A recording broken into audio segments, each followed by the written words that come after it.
Servus Leute und herzlich willkommen bei The Car Crash Review. Ich bin die Jessie, wir sind heute wieder mal bei uns in Offenburg im schönen Schwarzwald und ich habe heute für euch das Einstiegsmodell in die Elektromobilität vom Daimler mit dabei, und zwar den Mercedes EQA 250. Und falls ihr heute alles zu dem wissen wollt, dann bleibt jetzt gerne dran und abonniert auch unseren Kanal The Car Crash Review. Hier gibt es jeden Tag ein Video von Jan oder auch von mir und hier seid ihr bestens informiert. Was werden wir heute gemeinsam machen? Wir werden über die Optik sprechen, über den Innenraum, über den Kofferraum, über den Akku, über die Reichweite und ihn auch gemeinsam fahren. Bleibt jetzt gerne dran, dann gehe ich erstmal los und zeige euch erstmal die Optik. Kommt mit!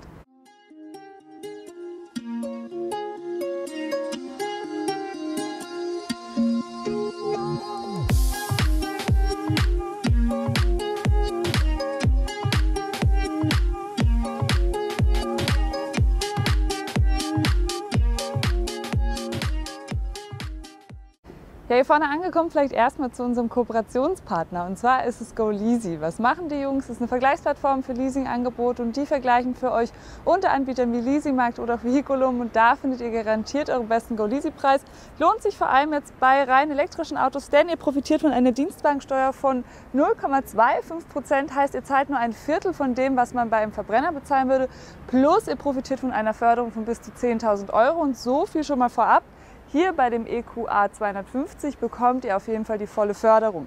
Darum ist es ein sehr interessantes Auto. Wettbewerber sind beispielsweise auch der Audi Q4, das Tesla Model Y oder auch der Skoda Enyaq. Schaut da gerne mal bei uns auf dem Kanal vorbei. Haben wir euch alles vorgestellt, und hier haben wir eben ein kleines SUV, das elektrisch ist. Und ich stehe auf Elektroautos und vor allem eben auf etwas kleinere Elektroautos, und deswegen ist es hier auch eben der Einstieg in die Elektromobilität bei Mercedes-Benz. Und wenn wir jetzt hier über die Optik sprechen, gibt es 3 verschiedene Ausstattungsvarianten. Einmal gibt es die Progressive Line, dann gibt es Electric Art, die haben wir jetzt hier drauf, und es gibt die AMG Line. Hinzu kommt, dass ihr auch noch die Edition One konfigurieren könnt. Auch die haben wir jetzt hier, die kostet 8.500 €. Zeichnet sich dadurch aus, dass wir eben das Electric Art mit drauf haben. Wir haben eine schwarze Dachreling, wir haben hinten dann abgedunkelte Scheiben und die 20 Zoll AMG-Felgen. Ich zeige euch aber auch gleich alles nochmal im Detail. Und wenn wir jetzt hier vorne angekommen sind und Jan jetzt schon mal einmal ums Auto rumgelaufen ist, habt ihr schon gesehen, es ist die gleiche Karosserie wie auch beim GLA. Wir haben jetzt hier aber den elektrischen GLA, also den EQA, und das erkennt man vor allem an der Front. Hier sieht es nämlich aus wie beim EQE beispielsweise, den wir euch auch bei uns auf dem Kanal vorgestellt haben. Und schaut mal, hier vorne sehr elektrotypisch eine komplett geschlossene Front. Daimler-Logo sehr groß hier vorne drauf. Wir haben hier wenig Öffnungen, nur hier an der Seite zu den Rädern ist eine kleine Öffnung, viele schwarze Elemente und auch viel Chrom. Was mir in der Front besonders gut gefällt, sind die Leuchten und vor allem die Verbindung der Leuchten hier in der Mitte. Wir haben jetzt hier so eine Lichtleiste, Voll-LED in dem Fall. Ich habe kein Matrix-LED gefunden. Schreibt mir mal in die Kommentare, ob es an mir liegt, ob ich es falsch recherchiert habe oder ob es das wirklich nicht gibt. Und wenn wir jetzt in die Seite gehen, wird es interessant, denn da erzähle ich euch mal was zu den Maßen. Der ist jetzt 4,46 Meter lang, 1,83 Meter breit und 1,62 Meter hoch. Wie gesagt, ein kleines SUV. Wettbewerber habe ich euch schon genannt. Und wenn wir jetzt hier so an der Seite stehen, sieht man schon, der ist relativ weiblich konfiguriert, liegt vor allem eben an diesen roségoldfarbenen Felgen. Ihr bekommt die aber auch in anderen Designs. Ich persönlich finde die super schick. Bekommt ihr von 18 bis 20 Zoll. Wie gesagt, hier eben diese AMG-Felge. Super schick, aber vielleicht eher was Weiblicheres. Die Herren hier jetzt unter den Zuschauern, schreibt mir gerne mal, ob ihr die euch konfigurieren würdet oder ob euch das zu krass wäre. Wenn wir jetzt weiter hier in der Seite sind, gibt es 3 verschiedene Arten des EQA. Es gibt den EQA 250, der hat jetzt Frontantrieb. Es gibt den EQA 300, der hat Allradantrieb, und den EQA 350, der hat ebenfalls Allradantrieb und 292 PS, ist also der stärkste, den ihr jetzt bekommt. Hier an der Seite steht dann auch nochmal EQA. Ihr habt jetzt hier auch noch ein bisschen Plastik um die Räder. Könnt vielleicht jetzt hier, wenn ihr schon mal da seid, noch mal kurz auf die Felge schauen. Interessant ist, dass die jetzt hier relativ geschlossen ist, heißt, es ist auch gut für die Aerodynamik. Plastik hier drumherum, an der Seite hier auch relativ viel Hartplastik. Was ich cool finde, sind diese Türöffner. Schaut ihr euch mal an, die sind nämlich so zweifarbig gehalten, gehen einmal von hier oben bis nach unten in einem Chrom bzw. eben in Wagenfarbe durch. Und apropos Wagenfarbe, ich habe ganz vergessen euch zu erzählen, dass es insgesamt 10 verschiedene Lackvarianten gibt. Hier haben wir jetzt das Polarweiß drauf, sehr schöne Farbe, wie ich finde. Ihr bekommt dann auch ein Komplettkupfer oder Roségold, wie man es nennen mag, dann ist das schon besonders auffällig und auch besonders weiblich. Hier an der Seite dann schwarze Spiegelkappen. Optional haben wir jetzt hier auch das Glasschiebe-Panoramadach dabei. Kostet 1.390 €. Das ist jeden Cent wert, wie ich finde. Ich zeige es euch dann auch noch im Innenraum. Und ihr habt jetzt hier auch noch die schwarze Dachreling und die abgedunkelten Scheiben hinten. Die bekommt ihr optional auch im Night-Paket, falls ihr nicht die Edition One wählen möchtet. Wenn wir jetzt nach hinten gehen, eine Sache noch, wir haben vorne noch ein Sperrdifferential. Ganz vergessen euch zu sagen. Und hier natürlich Frontantrieb. Hier haben wir jetzt eine durchgehende Leuchte, erinnert auch wieder so ein bisschen an den EQE, den wir euch gezeigt haben, oder auch an den EQS. Das ist das Familiengesicht hier eben beim Daimler vorne sowie hinten. In der Mitte dann das Daimler-Logo, EQA 250 steht jetzt hier noch auf der Seite. Und hier haben wir jetzt noch einen kleinen Schutz. Ich finde, es sieht sehr robust aus, ist ja auch ein SUV. Hier wieder relativ viel Plastik und aber einen durchaus sportlichen Diffusor da unten mit relativ vielen Finnen. Hier dann auch noch eine kleine Chrom-Applikation. Und hier oben dann auch noch ein Dachspoiler mit 2 Finlets an der Seite. Was wir jetzt als nächstes machen, ist gemeinsam mal den Kofferraum anschauen. Den öffne ich euch jetzt mal. Funktioniert elektrisch und hier an diesem Mercedes-Logo. Erinnert so ein bisschen an VW. Und der hat jetzt 350 bis 1320 Liter Fassungsvermögen. Ist jetzt nicht der größte Kofferraum, aber es ist auch nicht der kleinste. Ihr habt hier jetzt ein bisschen weniger Platz als beispielsweise im GLA. Liegt daran, dass wir halt hier eben einen Akku haben, der 66,5 Kilowattstunden fest. Der nimmt natürlich dann auch noch ein bisschen Platz weg. Und wenn wir jetzt hinten reinschauen, bevor ich euch etwas zum Kofferraum erzähle, vielleicht kurz zu unserem Kooperationspartner. Und Jan hat mir jetzt ganz viele verschiedene Produkte hier reingelegt von denen. Und zwar ist das Motul. Die machen eigentlich Motoröl, haben jetzt aber auch eine Car-Clean-Serie auf den Markt gebracht. Schaut da gerne mal vorbei. Ich packe euch unten den Link rein. Damit putzen wir unsere Autos immer. Vielen Dank, Motul. Die Produkte sind echt gut. Und jetzt mache ich sie hier hinten mal wieder rein. Und wir sprechen vielleicht noch kurz hier über den Kofferraum. Ihr seht jetzt, ihr habt jetzt hier 2 Kabel dabei. Über das Laden erzähle ich euch gleich was. Einmal für die Haushaltssteckdose, erkennt man immer in dieser Kachel hier. Und einmal für die Wallbox. Hier nochmal. Ihr habt jetzt bei Mercedes auch so eine schicke Tasche, die ihr rausnehmen könnt. Könnt auch aufmachen und hier dann die Kabel reinmachen. Ihr habt keinen doppelten Ladeboden, wo genügend Platz ist. Jan wollte nochmal, dass ihr reinguckt. So. Ich zeige euch das jetzt mal. Das ist ein kleiner Kritikpunkt, das hätte ich mir jetzt gewünscht. Und zwar hier unten hätte ich mir deutlich mehr Platz erhofft, weil ich hier halt eben normalerweise die Kabel verstauen kann, so dass sie jetzt nicht im Kofferraum rumliegen. So nimmt das Ganze jetzt schon relativ viel Platz weg. Wenn wir jetzt hinten wieder zumachen, drücke ich hier oben auf den Knopf. Ihr seht es jetzt auch, ihr habt einmal den Knopf zum Abschließen und einmal den Knopf zum Runterfahren. Und wir gehen jetzt noch auf diese Seite hier und ich erzähle euch noch was zum Laden. Könnt ihr auf dieser Seite hier machen. Ich mache es euch schon mal auf. Und den EQA könnt ihr jetzt AC laden, DC laden und natürlich auch an der Haushaltssteckdose laden. In der Haushaltssteckdose haben wir es jetzt nicht ausprobiert, lohnt sich aber hier auch nicht, weil das relativ lang gehen würde. Wie gesagt, 66,5 Kilowattstunden fassender Akku. Hier AC, hier DC und AC laden könnt ihr an der Wallbox bei euch daheim mit bis zu 11 kW. Dann ist er in 5 Stunden 45 voll auf 100%. Oder DC laden mit 100 kW, da ist er in 30 Minuten auf 80% voll. Die Ladezeiten sind in Ordnung. Ich würde mir aber wünschen, es geht auch relativ schnell zu, dass man bis 22 kW laden kann. An manchen öffentlichen Ladestationen kann man das ja mittlerweile. Das hätte ich mir jetzt in dem Fall noch gewünscht. Kleiner Kritikpunkt, die Ladezeiten sind dafür aber echt gut. Was wir jetzt als nächstes machen, ist mal gemeinsam noch auf die Rückbank springen. Ich bin 1,64 Meter klein und dann schauen wir mal, wie viel Platz ich da hinten habe. Kommt mit! Ja, hier hinten angekommen, vielleicht erstmal, Jan hat gerade gesagt, dass du die Sitze gar nicht umgeklappt. Das mache ich euch mal noch schnell hier auf der Seite. Schaut mal, ihr habt jetzt hier kaum eine Kante, was ich sehr gut finde. Habt jetzt hier auch in der Mitte nochmal die Aufteilung von 40, 20, 40. Könnt es eben auf beiden Seiten runterklappen und es geht auch sehr, sehr einfach eben an diesem Haken. Funktioniert hier auch auf meiner Seite. Seht das? Und hier hinten haben wir jetzt eine super schöne beigefarbene Optik mit blauen Nähten. Und das Electric Art zeichnet sich dadurch aus, dass wir eben diese blauen Nähte haben und auch relativ viele roséfarbene Elemente, die ich euch auch vorne noch zeigen kann. Und wenn ich jetzt hier Platz nehme, seht ihr, ich habe ganz gut Platz. Nach vorne hin sind es 3 Fäuste, der Sitz ist aber auch relativ weit nach vorne gestellt. Das hier ist jetzt auf Jans Größe eingestellt, also ein 1,88 Meter großer Mann.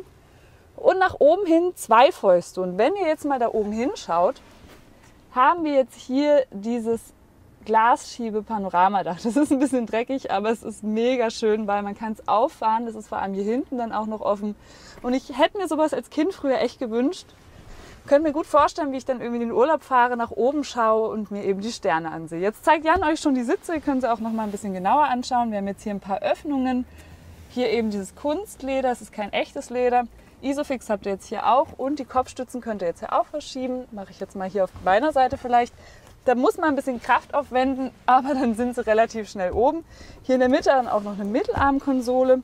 Steht sehr aufrecht, hängt nicht so runter. Das finde ich bei manchen anderen Autos ein bisschen nervig. Und man kann jetzt hier auch so draufdrücken und hat halt hier eben noch 2 Cupholder, die man nutzen kann. So sehen die dann aus, kann die dann aber auch relativ schnell wieder wegschieben. Vorne haben wir dann auch noch 2 Lüftungsdüsen.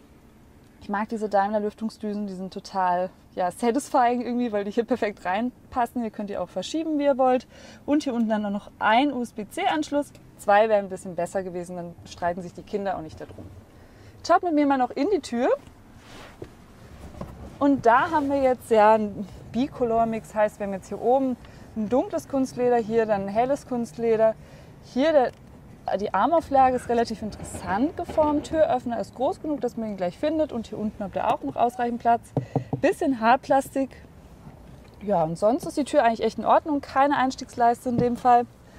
Was wir jetzt gemeinsam machen, ist vorne noch die Motorhaube auf und dann erzähle ich euch noch was zu den Leistungsdaten.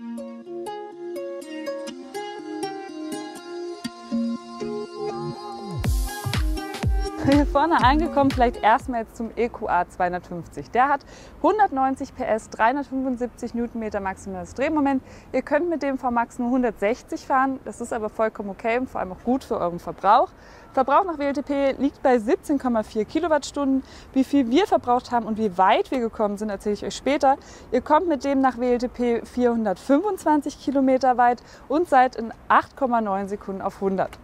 Dann gibt es ja noch die 2 Allrad-Varianten. Einmal den EQA 300, der hat dann 228 PS und der EQA 350, der hat dann 292 PS, falls ihr ein bisschen mehr Bums haben wolltet. Ich habe jetzt hier extra für euch das Einstiegsmodell rausgesucht, weil ich es am interessantesten fand. Was wir jetzt als nächstes machen, ist hier vorne mal zu. Dann gehen wir gemeinsam rein. Ich zeige euch noch den Innenraum und dann fahren wir gemeinsam eine Runde und ich erzähle euch, was wir verbraucht haben und wie weit wir wirklich gekommen sind.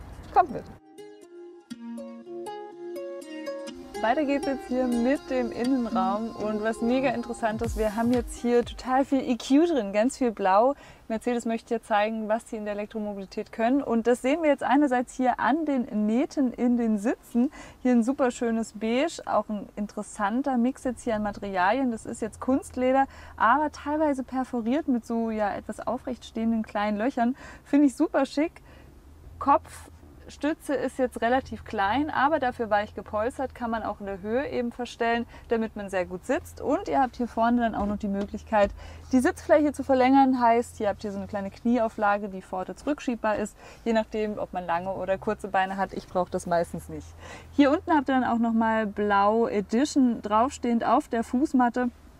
Hier seht ihr das eben auch und ihr habt jetzt hier auch noch das Ambiente-Licht plus dieses Zierelement, was ich ganz schick finde, das ist auch so ein bisschen beleuchtet. Das bekommt ihr aber auch in 2 verschiedenen Holzapplikationen, falls euch das nicht so gut gefällt. Schaut mit mir mal jetzt gemeinsam in die Tür und da habt ihr erstmal Mercedes typisch die Einstellung der Sitze, elektrisch. In der Tür finde ich sehr, sehr cool. Man muss sich aber daran gewöhnen, dass man das immer in der Tür macht und eben nicht am Sitz. Armauflage sieht genauso aus wie auch auf der Rückbank. Und ihr seht, da unten passt eine große Flasche rein und auf der Seite passt sogar noch eine Warnweste rein, falls ihr die braucht oder ihr solltet die immer mitnehmen. Sehr, sehr wichtig. Passt da auf jeden Fall auch und könnt ihr auch sehr gut verstecken. Jetzt hier oben haben wir dann das Dach, das möchte ich auch noch schnell zeigen, wie das geht. Hier kann ich jetzt ganz einfach auf Aufdrücken, das schiebt relativ langsam auf, aber dafür umso schöner und ihr seht, es geht jetzt bis zur Mitte. Heißt, ich habe jetzt hier ein richtiges Cabrio-Gefühl, ein halbes Cabrio zumindest, sehr, sehr cool und vor allem hat man hier auch eine sehr schöne Lichtatmosphäre drin, weil das Dach eben aus einem Glas ist. Wenn ihr mit mir jetzt weiterhin hier im Innenraum mal schaut, haben wir hier einerseits einen Mitteltunnel, der relativ breit ist, der schwebt auch nicht oder so, das finde ich ein bisschen schade, so einen schwebenden Innenraum bzw. eine schwebende Mittelkonsole finde ich nochmal ein bisschen schicker. Ihr habt jetzt hier die Ambientebeleuchtung auch noch integriert, Klavierlack jetzt hier. Wenn ich das vorschiebe, ist da vorne eine induktive Ladefläche fürs Handy. Ich habe jetzt hier übrigens ein iPhone 12 Pro. Heißt, das passt hier, nee, iPhone 13 ist es sogar schon, ja, wir haben immer die neueste Technik hier zum Filmen. Passt hier auch sehr gut rein. Habt dann auch noch einen kleinen USB-C-Anschluss, dass ihr da auch direkt laden könnt, falls euch das nicht schnell genug geht. Hier habt ihr noch die Cupholder, Könnt ihr hier auch mit so einem Push noch rausfahren, was ganz witzig ist. So sieht übrigens der Schlüssel aus und da ein großes Lob an Mercedes. Schaut mal, mit einem Roségold. Den finde ich so schön, am liebsten würde ich den behalten, aber wir müssen den Testwagen leider morgen abgeben. Hier drüber könnt ihr dann das Infotainment-System steuern. Das kann per Touch dann funktionieren. Gibt auch so ein bisschen haptisches Feedback. Habt hier auch noch Schnellwahltasten wie Home oder auch eben Back. Habt hier die verschiedenen Fahrmodi. Wenn ich die mal durchswipe, habt ihr Individual, Sport, Komfort oder Eco. Bei Individual können wir mal anschauen, was man alles einstellen kann. Da kann man dann den Antrieb einstellen, das Fahrwerk, also ein Individualsport, Komfort oder Eco, kann dann das Fahrwerk noch einstellen, die Lenkung oder eben das ESP. Navi, Radiomedien, Telefon und alles noch zum Fahrzeug und vor allem die Parkkamera, die zeige ich auch mal noch schnell.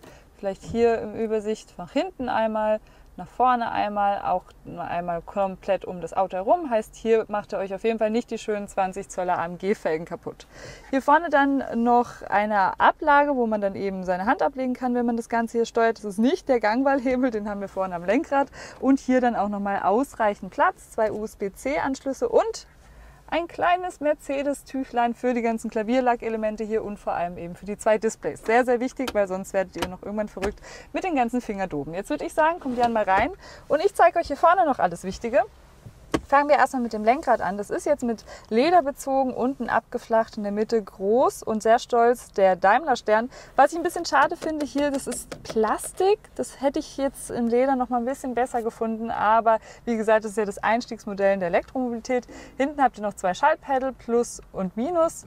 Können wir dann nachher bei der Fahrt dann noch mal genauer drüber sprechen. Hier habt ihr die Lautstärkeregelung. Sehr einfach am Lenkrad.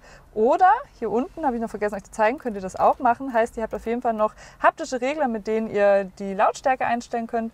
Links alles für die Assistenzsysteme und rechts könnt ihr dann das Infotainment-System steuern. Heißt, wenn ich hier auf Home drücke, passiert es da vorne auch, kann auch hiermit dann einfach das Ganze nochmal steuern oder eben dann wieder zurückgehen.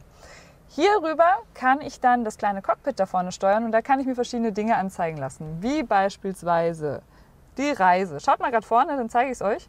Wie beispielsweise die Medien, Stile und Anzeige, Service. Gehen wir mal auf Stile und Anzeige, die würde ich gerne zeigen. Könnt das Ganze jetzt progressiv, dezent machen. Dann ändert sich das, braucht eine kleine Gedenksekunde, aber dann geht's. Könnt ihr jetzt auch hier wieder zurückklicken. Könnt dann die Anzeige wieder einstellen, also je nachdem, was ihr da haben möchtet. Könnt es auch sportlich oder eben klassisch machen. Ich nehme jetzt mal die klassische Einstellung. Dann haben wir die da vorne drin. Die finde ich eigentlich ganz schön schick. Und jetzt sprechen wir da vorne über das Infotainment-System und das lässt sich einerseits eben per Touch steuern oder hier unten über dieses kleine Panel. Ich finde es über dieses Panel sehr angenehm. Das ist vor allem auch auf meiner Größe hier sehr gut angepasst. Und ihr habt jetzt hier Apple CarPlay, Android Auto. Funktioniert auch sehr schnell, haben wir selber ausprobiert. Geht over the air, muss nicht per Kabel funktionieren. Navigation habt ihr dann auch noch da drüben. Die funktioniert auch sehr schnell, könnt vor allem auch sehr schnell rein und raus zoomen.